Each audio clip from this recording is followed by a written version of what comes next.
Video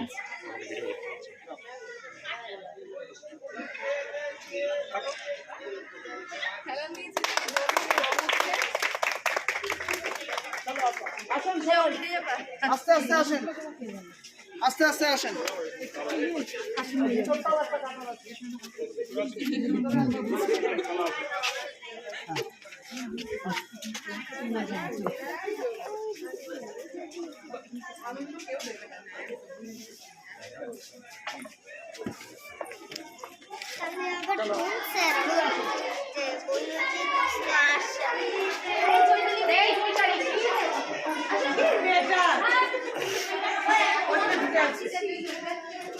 বের করে দিতে হবে। যাও তোমরা ভিতরে যাও, ভিতরে ভিতরে ভিতরে ভিতরে ভিতরে ভিতরে ভিতরে নিচ দিয়ে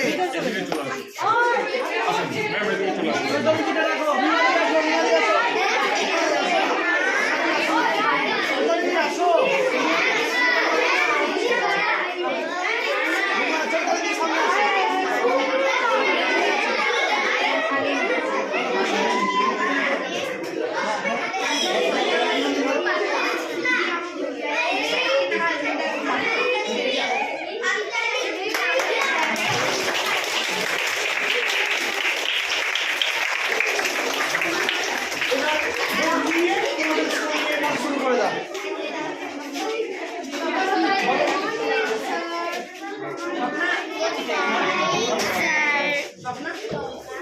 চলো সবাই সবার কাছে গার্জিয়ানরা ঢুকে যান, সবাই সবার কাছে জিজ্ঞেস করতে থাকুন, টিচাররা তোমাদের স্কোরিং করতে থাকুন।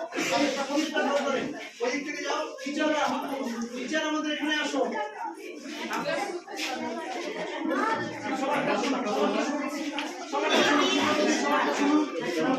নিজের নিজের মতো করে চলে যাও।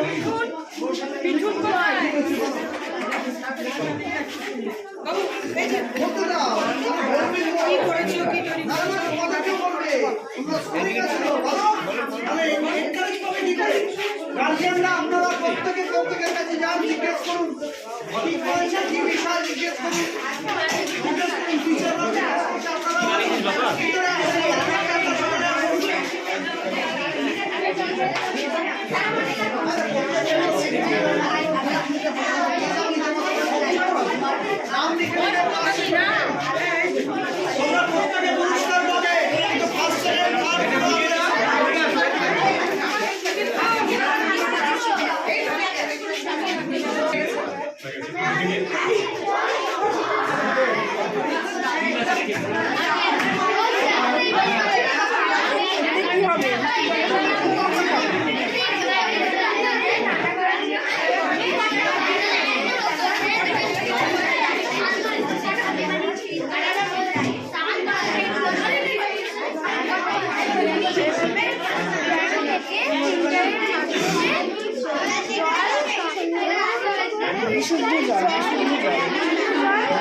কাজ করে সেটা বোঝানো আমরা যখন অবজেক্টকে অবজেক্টটা উল্টা হলে প্রকাশ এবং সেই অবজেক্টটায় বিভিন্ন নার্ভের সাহায্যে আমাদের ব্রেনে যায় এবং আমাদের ব্রেন সেটাকে সোজাভাবে প্রস্তুত করে আমাদের সঠিক দিশা দেখায়।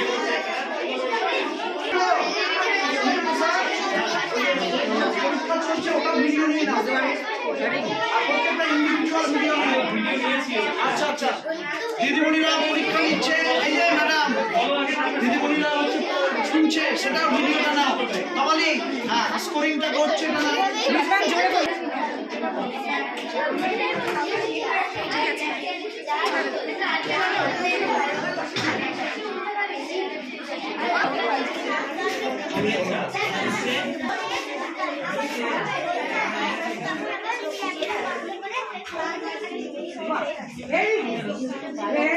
প্রত্যেকের আলাদা আলাদা রিল হবে, হ্যাঁ, প্রত্যেকের ভিডিও আলাদা আলাদা হবে।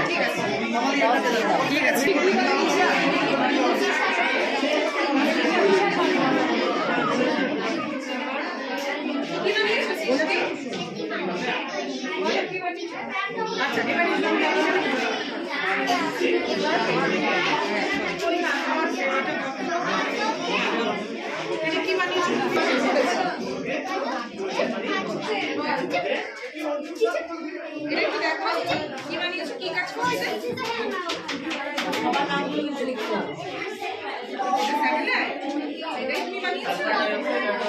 কি বাবা করো, তাকাও এদিকে কেমন।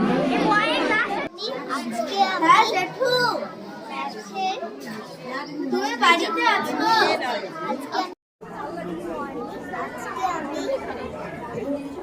মর্নিং, আজকে আমি ম্যাথ সম্বন্ধে কিছু ধারণা নিয়ে এসেছি।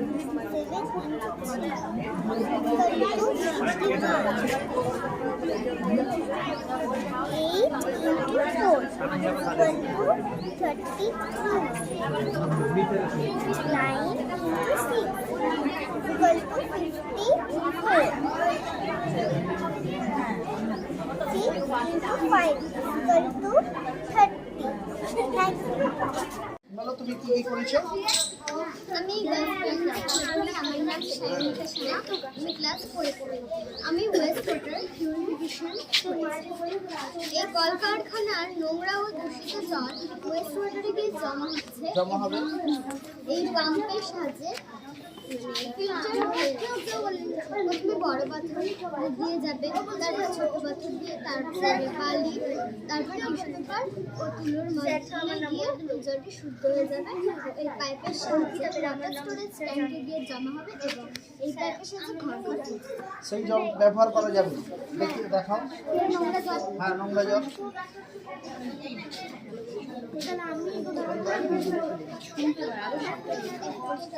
পরিষ্কার জল, নোংরা জল দেওয়া হলো, পরিষ্কার জল বের হচ্ছে। ঠিক আছে। কলকারখানা দূষিত জলকে পুনরায় ব্যবহার করার জন্য এটা করা হচ্ছে। কলকারখানার দূষিত জল বিভিন্ন জায়গায় গিয়ে বিভিন্ন রোগ জীবাণুও ছড়ায়। কলকারখানার দূষিত জল কি নদীতে যাওয়া উচিত? বড় বড় কলকারখানা গড়ে উঠেছে নদীর ধারে। দেখো আমাদের কলকাতার হুগলি নদীর ধারে, হুগলি নদীর ধারে অনেক পাটকল কারখানা রয়েছে, এমনি কারখানা রয়েছে, বিভিন্ন সেগুলো জল ওখানে যাচ্ছে, যার ফলে নদীর জল দূষিত হচ্ছে।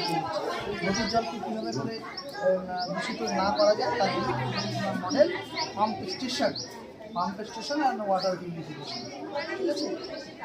তুমি কি করেছো? মানুষের তৈরি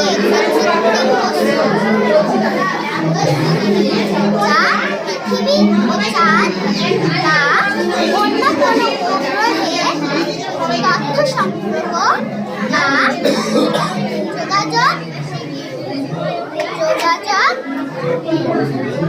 করিয়ে দেয়।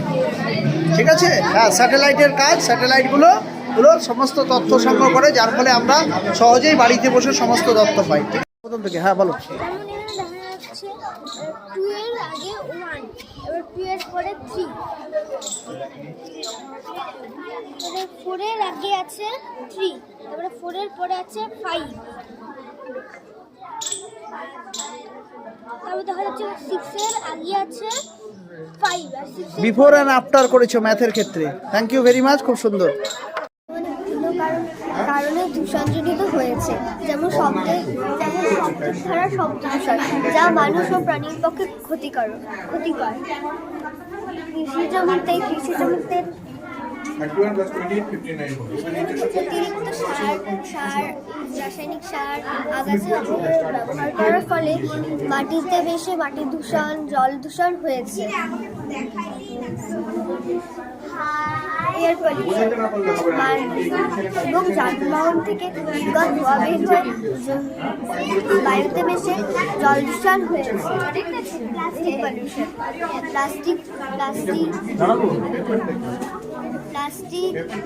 প্লাস্টিক জনিত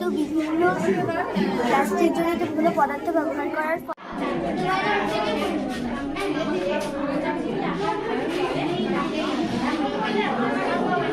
এটা একটা আইপড, আমাদের চোখ কিভাবে কাজ করে সেটা বোঝানো যায়। আমরা যখন কোনো অবজেক্টকে দেখি, সেই অবজেক্ট আমাদের চোখের ভেতর সম্পূর্ণ উল্টোভাবে প্রকাশিত হয়। তারপর সেই উল্টো অবজেক্টটাই আমাদের বিভিন্ন নার্ভের মাধ্যমে আমাদের ব্রেনে পৌঁছায় এবং আমাদের ব্রেন সেটাকে সোজাভাবে প্রকাশিত করে আমাদেরকে সঠিক দিশা দেখায়। এখানে কি হয়েছে? মডেলে তুমি কি দেখিয়েছো? মডেলে এটা দুটো চোখ আর এটা আমাদের অবজেক্ট। এই এটা অর্ধেক চোখ দেখাচ্ছে, কারণ অবজেক্টটা যখন ভেতরে ঢুকছে এটা এম, ডাব্লুটা এম হচ্ছে, মানে উল্টো হয়ে যাচ্ছে। তারপর এটা এগুলো নার্ভের সাহায্যে যখন ব্রেনে পৌঁছাচ্ছে, ব্রেন সেটাকে সোজাভাবে তৈরি করে আমাদেরকে সঠিক জিনিসটা দেখাচ্ছে। Very good, thank you.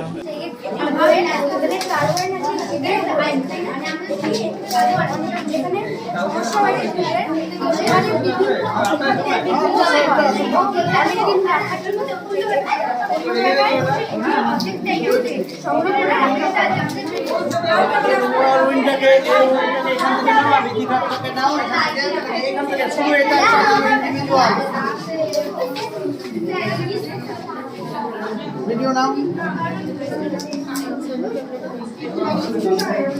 ছাড়ো, ওইরকম করে হয় না।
যাতে পুকুরে না পড়ে। বৃষ্টির জল সংরক্ষণ বা রেইন ওয়াটার হারভেস্টিং হলো একটি পরিবেশ বান্ধব পদ্ধতি যা আমাদের প্রাকৃতিক জল সম্পদ এবং জল সংগ্রহের জন্য অতি গুরুত্বপূর্ণ। এটি বাড়ি, স্কুল, অফিস এবং কৃষিক্ষেত্রে সহজেই বাস্তবায়ন করা যায়। জল সংগ্রহের প্রয়োজনীয়তা। আমাদের বিশ্বের জনসংখ্যা বৃদ্ধির সঙ্গে সঙ্গে জলের চাহিদাও দ্রুত বৃদ্ধি পাচ্ছে, ফলে ভূগর্ভস্থ জলের স্তর দিন দিন নিচে নেমে যাচ্ছে। জল সংগ্রহের উপায়: 1 নাম্বার, ছাদ ভিত্তিক রেইন ওয়াটার হারভেস্টিং। আমি এখানে এই মডেলটি তৈরি করেছি। বৃষ্টির জল ছাদের মধ্যে পড়ে সেটিকে সংগ্রহ করে একটি কৌটো বা কোনো ড্রামের মাধ্যমে সেটিকে সংরক্ষণ করা হয় এবং সেইটিকে ভালো করে পরিশোধন করে সেটি আমরা বিভিন্ন জায়গায় কৃষিক্ষেত্রে, গৃহস্থলী নানা কাজে ব্যবহার করতে পারি। এটি হলো একটি সহজ, পরিবেশ বান্ধব ও দীর্ঘমেয়াদী সমাধান। আমরা যদি পরিবেশের সমস্ত জল একসঙ্গে সংগ্রহ করতে চাই তাহলে আমরা একটি সহজ পরিকল্পনা নিয়ে শুরু করতে পারি। বলো, বলে যাও কি কি আছে, তাড়াতাড়ি বলো, ফার্স্ট বলো। ফ্যাক্টরির জলের কারণে মাটি ও জল দূষিত হচ্ছে, ফলে পশু পাখিরা আর মানুষরা এই জল পান করছে আর তারা অসুস্থ হয়ে পড়ছে। ফ্যাক্টরির ধোঁয়ার কারণে বায়ু দূষণ হচ্ছে। আচ্ছা, ফ্যাক্টরিরও প্রয়োজনীয়তা রয়েছে, ফ্যাক্টরি না হলে তো হবে না। কিন্তু আবার এইদিকে জলটাকেও আমাদের তাহলে কি করতে হবে, জলটাকে আমাদেরকে যদি ভালো রাখতে হয়, নদীর জলটাকে, কারণ ফ্যাক্টরিগুলো গড়ে উঠেছে বেশিরভাগই নদীর ধারে, ফ্যাক্টরিগুলো গড়ে ওঠে। এবার হচ্ছে ফ্যাক্টরিগুলোকে তাহলে ওই জলটাকে সংরক্ষণ বা বাতাসটাকে ভালো রাখার জন্য কি করা যেতে পারে, একটু কোনো আইডিয়া আছে? একটু বলো যদি থাকে মাথার মধ্যে। জলটাকে কি করে আমরা প্রিজার্ভ করে রাখতে পারি? একটু আগে ওইখানটায় একটি মডেল তৈরি হয়েছিল, ফ্যাক্টরি জল কি করে আবার করে রিস্টোর করে আবার পুনঃভাবে তৈরি করা যায়। তাহলে ফ্যাক্টরি জল সরাসরি নদীতে বা পুকুরে বা কোনো জায়গায় দেওয়া যাবে না, তার জন্য একটা স্টোরেজ বানাতে লাগবে, সেটাকে আবার রিসাইকেল করে আবার ওটা যেন মানুষের ব্যবহারযোগ্য জলে পরিণত হয় সেটাকে করতে লাগবে। কলকারখানার ধোঁয়াগুলোকে আটকানোর জন্য ওর আশেপাশে বেশি করে গাছ লাগাতে লাগবে, কারণ গাছ হচ্ছে কার্বন ডাই অক্সাইডকে নিয়ে নেয় আর অক্সিজেন ছাড়ে। গাছের রান্না করতে কার্বন ডাই অক্সাইড লাগে, যেটা হচ্ছে ধোঁয়া থেকে বেশি করে কার্বন ডাই অক্সাইড বের হয়। তাহলে তার আশেপাশে প্রচুর গাছ এবং যত কম পরিমাণে ধোঁয়া বের করানো যায় সেটারও দিকে চিন্তা করতে হবে। ঠিক আছে, তোমার মডেল কি আছে? তোমারও মডেল একই, সেম? বলো তুমি কি বলবা, বলো। বলো, তুমি বলো, কিছু বলো। অনেক জিনিসপত্র বানানো হয়, নলের মাধ্যমে যে বাড়াচ্ছে মাটির মধ্যে যে মাটি দূষণ হচ্ছে ও জলের মধ্যে যে জল দূষণ। মাটি দূষণ কীভাবে হচ্ছে একটু বলো তো দেখি। আমরা তো জল এবং বাতাস সম্বন্ধে বললাম, এবং এটাকে কি করে বন্ধ করা যেতে পারে? কারখানার মধ্যে জিনিস বানানোর জন্য নোংরা জল বাড়াচ্ছে, ওই নোংরা জল মাটিতে মিশে মাটি নষ্ট হচ্ছে। তাহলে এটাকে কি করে করা যেতে পারে? মাটিটাকে ভালো করা যেতে পারে কি করে? সেখানকার মাটিটাকে তাহলে কিভাবে ভালো করবে? এটা যদি খারাপ যদি হয়ে গেলে, হ্যাঁ, টেবিল সমেত কীভাবে করা যেতে পারে একটু চিন্তা করো। সোমবার দিন বলবো, বাড়িতে তুমি চিন্তা করবে, আগে শিশুরা চিন্তা করবে, তারপরে আমি বলবো। তুমি নিজে চিন্তা করবে বাড়িতে। আমি বললাম, কোশ্চেন দিলাম যে মাটি তো দূষিত হলো, কিন্তু মাটিটাকে কী করে ভালো করা যেতে পারে? ওখানে ভালো করতে হবে তো মাটিটাকে, যাতে দূষণ না হয়। মাটির ওখানে গাছ হয়তো নষ্ট হয়ে গেল, গাছ আর গজাচ্ছে না ওই ধারে আশেপাশে, তাহলে কীভাবে ভালো করা যেতে পারে চিন্তা করো। সোমবার আবার দেখা হচ্ছে। নেক্সট মা, তোমাদের কি প্রজেক্ট বলো? এক এক করে বলো, একজন করে বলো, তুমি বলো আগে। হ্যাঁ, বৃষ্টির জল সংরক্ষণ করে নিবে, বাহ, ভালো তো। কীভাবে করবে দেখাও, দুজনে মিলে দেখাও, দেখাও। তাহলে ছাদে আমাদের একটা ট্যাঙ্ক করতে হবে। আচ্ছা আচ্ছা, রান্না করা যাবে, স্নান করা যাবে, কাপড় কাচা যাবে। আমরা শ্বাসবাসে আর বাগানে জল দিতে আরম্ভ পারি। বৃষ্টির জল এমনি খেলে আমাদের শরীর অসুস্থ হয়ে যায়। বৃষ্টির জল সরাসরি যদি খাই তাহলে অসুস্থ হতে পারে। আচ্ছা, হ্যাঁ চল, ঠিক আছে। আর এগুলো বাড়ি বাড়ি আবার পৌঁছে যাবে? সেই জল পৌঁছানোর উপায় কি? বাড়ি বাড়ি যদি পৌঁছে যায়,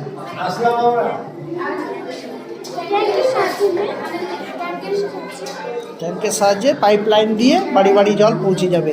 এখন কিছু দেখা যাচ্ছে যে বড় বড় ট্যাঙ্ক বিভিন্ন জায়গায় রয়েছে, কেউ কেউ জল কেটে নিজের বাড়িতে ঢুকিয়ে দিচ্ছে, যার ফলে কৃষিকাজের জন্য সেইটা ব্যবহার করা যাচ্ছে না। ঠিক আছে, এগুলো হচ্ছে মাথায় রাখতে লাগবে। আমরা বৃষ্টির জল সব থেকে বেশি প্রিয়। বৃষ্টির জলকে যদি সরাসরিও খাওয়া যেতে পারে না, অনেকে আবার কেউ কেউ বলে যে খেলেও কোনো অসুবিধা নেই। ঠিক আছে, তবে জল পরিশুদ্ধ করে খাওয়াটাই উচিত। তোমাদের প্রজেক্ট বলো, যাও খেতে চলে যাও, সোমবার দেখা হচ্ছে। সোলার সিস্টেম আর কি ভলকানো, দুটোই করেছো তুমি? ভলকানো থেকে ধোঁয়া বের হবে, করো।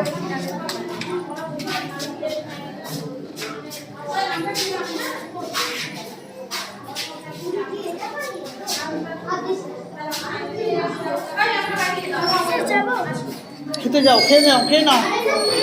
আচ্ছা, রেডি থাকবে, মাহিরা রেডি থাকবে। কয়েকটি ভলকানোর নাম বলতে পারবে? আমাদের পৃথিবীতে কয়েকটা ভলকানোর নাম কোথায় কোথায় আছে, কয়েকটি ভলকানোর নাম, এবং তার ফলে সুবিধে কি অসুবিধে কি?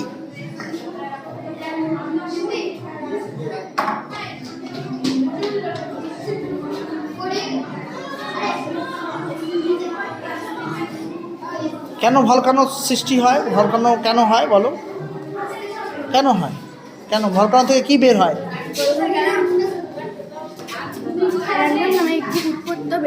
কি? আচ্ছা, লাভাগুলো বের হয়, বাইরে বেরিয়ে আসে। কেন ভলকানো তৈরি হচ্ছে কেন?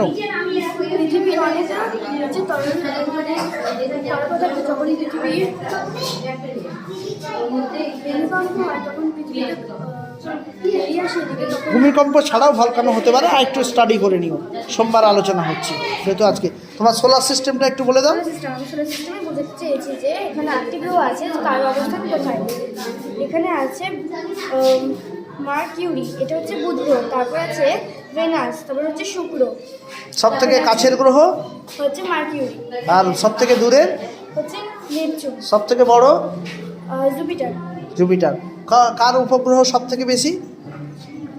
কার উপগ্রহ? জুপিটারের উপগ্রহ। আর স্যাটার্নের কি আছে?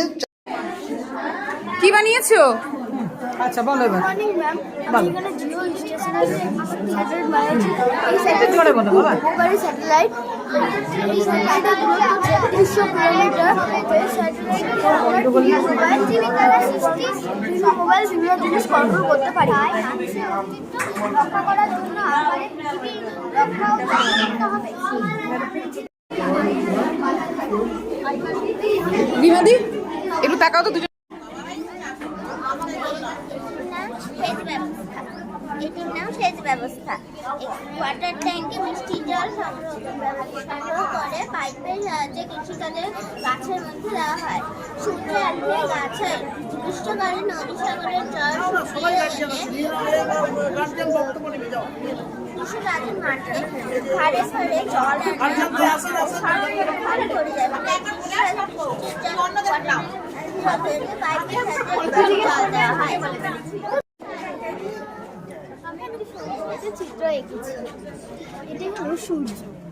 সূর্যের সবচেয়ে কাছের গ্রহ হচ্ছে বুধ, হচ্ছে সবচেয়ে ছোট। তারপরে হচ্ছে শুক্র, তারপর পৃথিবী। সূর্য থেকে পৃথিবীর দূরত্ব হচ্ছে 15 কোটি কিলোমিটার। তারপর হচ্ছে পৃথিবীর ব্যাস হলো 12,757 কোটি। তারপরে হচ্ছে মঙ্গল, তারপর বৃহস্পতি হলো সৌরজগতের সবথেকে বড়। তারপরে ইউরেনাস, শনি,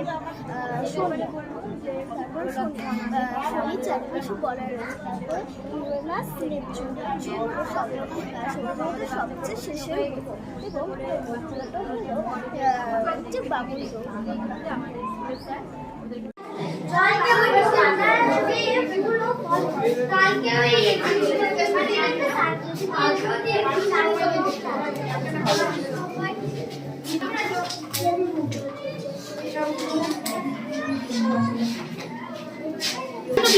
তোমারটা কি আছে তাড়াতাড়ি? ঠিক আছে, দেখি তোমারটা সম্বন্ধে বলো তো, একটু বলো একটু বলো, তোমার থেকে ধরবো, দাঁড়াও। এক জায়গায় অনেকদিনের জন্য রাখা হয়, যেখানে বিদ্যুতের সমস্যা হয় সেখানে বিদ্যুৎ দেওয়া হয়, কিছু শক্তি পায়। তারপর ঘাস বসে কিছু তার শক্তি পায়, তারপর সাপ ইঁদুর থেকে তার কিছু শক্তি পায়, জল সাপ থেকে কিছু শক্তি পায়। এই থেকে একটু জানতে একটা যদি মিসম্যাচ হয়ে যায় তাহলে কি খাদ্য শৃঙ্খল ঠিক থাকবে? তাহলে প্রত্যেকটা জীবকেই বাঁচিয়ে রাখাটা আমাদের কর্তব্য। তোমারটা বলো কি আছে? যাও খেলে যাও, সোমবার দিন আবার দেখা হচ্ছে, কালকেও আসতে পারো। সোমবার প্রচুর গার্জেন, হ্যাঁ এখানে থাকো, আবার নিয়ে যাওয়ার কিছু নাই, তাহলে মোবাইলটা নিয়ে চলে যাও।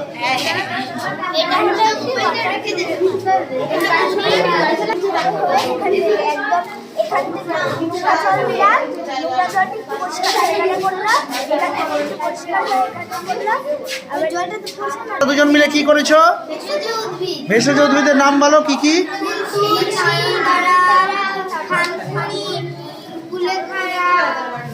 তুমি তুলসী সম্বন্ধে বলো,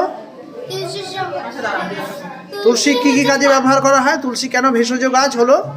তুলসী হচ্ছে জ্বর, হাঁচি আর কাশি, হ্যাঁ সর্দি এইসবে ব্যবহার করা হয়। তুলসীর পাতা হচ্ছে চিবিয়ে খেতে হয়, শরীর ঠিক রাখে। তুমি বলো কৃমি রোগ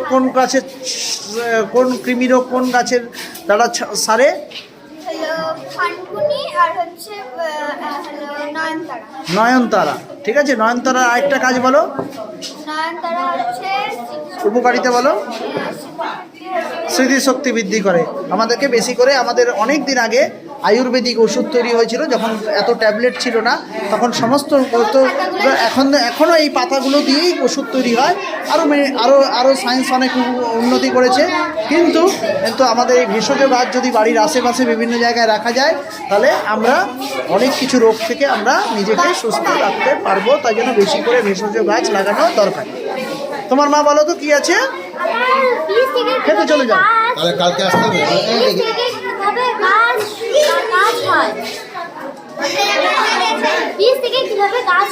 বীজ থেকে গাছ কিভাবে হয়? ফাইন, হ্যাঁ দাও। আমরা বীজে জল আর বালু সূর্যের আলোয় গাছ হয়েছে, গাছ তৈরি খাদ্য সংগ্রহ করে ফুল ও ফলের গাছ হয়েছে। বাহ, বীজ এখানটায় থাকবে। হ্যাঁ, তুমি কি বাড়িতে কোনো বীজ লাগাও? বাড়িতে ছোট ছোট বীজ লাগাও, তাহলে বীজের মধ্যে একটা গাছ তৈরি হওয়ার শক্তি। আসো, খেয়েছো? ঠিক আছে, বেশি করে তাহলে বীজগুলোকে সংরক্ষণ করা দরকার। বীজ হচ্ছে বিভিন্ন রকম হচ্ছে, এখন কিছু হাইব্রিড বীজ এসেছে, যেগুলো অল্প ছোট ইসেতেই অনেক বড় গাছ তৈরি হচ্ছে। ঠিক আছে, হ্যাঁ এখানে থাকুক, সব এখানে থাকবে। হ্যাঁ ঠিক আছে, যাও, পরের দিন আবার। হ্যাঁ, এটা তোমার নাম? মানুষরা গাছ চুরি করে গাছ কেটে ফেলছে, তাই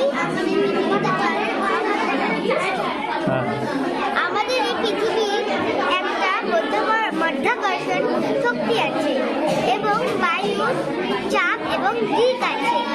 যখন আমরা এই বোতলটির মধ্যে জল ভরা আছে, যখন আমরা বোতলটি ফুটকা খুলবো, তখন বায়ুর চাপ এসে বোতলের মধ্যে ঢুকবে। তখন পৃথিবীর মাধ্যাকর্ষণ শক্তি টানে বায়ুর চাপ জলকে ফেলে দিয়ে জলটা বেরোচ্ছে।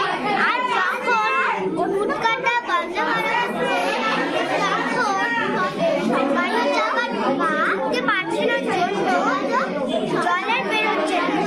তাই যখন আমরা জলের দরকার হবে, গাছ করে আবার জলের ট্যাপটা বন্ধ করে দিতে হবে। আমাদের জল অপচয় বন্ধ করতে হবে, জল সঞ্চয় করতে হবে। Very good. তোমার নাম কি? যে টাওয়ার যে কমিউনিকেশন যে যোগাযোগটা সেটা এই স্যাটেলাইটটা করে। ঠিক আছে, খুব ভালো হয়েছে বাবা, বলো।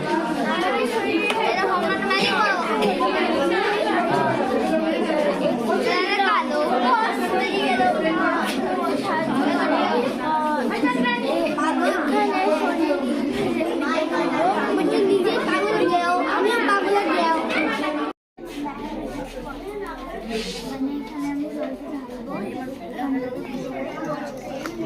দেখো সবার সবার চিকিৎসা টাকা দিয়ে পুরো দিকে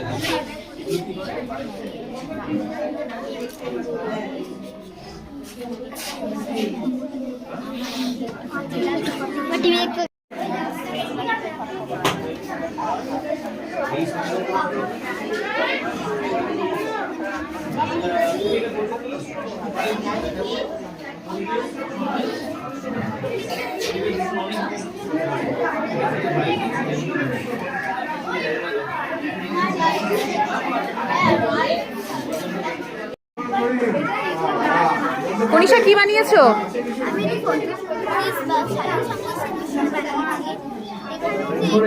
আমরা নিচে ওয়াটার দেখতে পাচ্ছি মিনারেলস ইত্যাদি শিকড় বাকড় সাহায্যে এই মাটি ভেদ করে গাছ তার চারিদিকে ছড়িয়ে দিচ্ছে।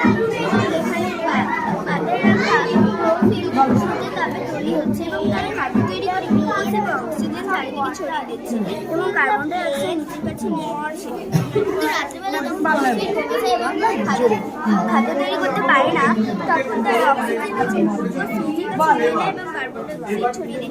এছাড়া রাত্রেবেলায় গাছের কাছে থাকতে নেই, সকালবেলা থাকলেও ক্ষতি হচ্ছে। সুন্দর বলেছো। সুন্দর হয়েছে।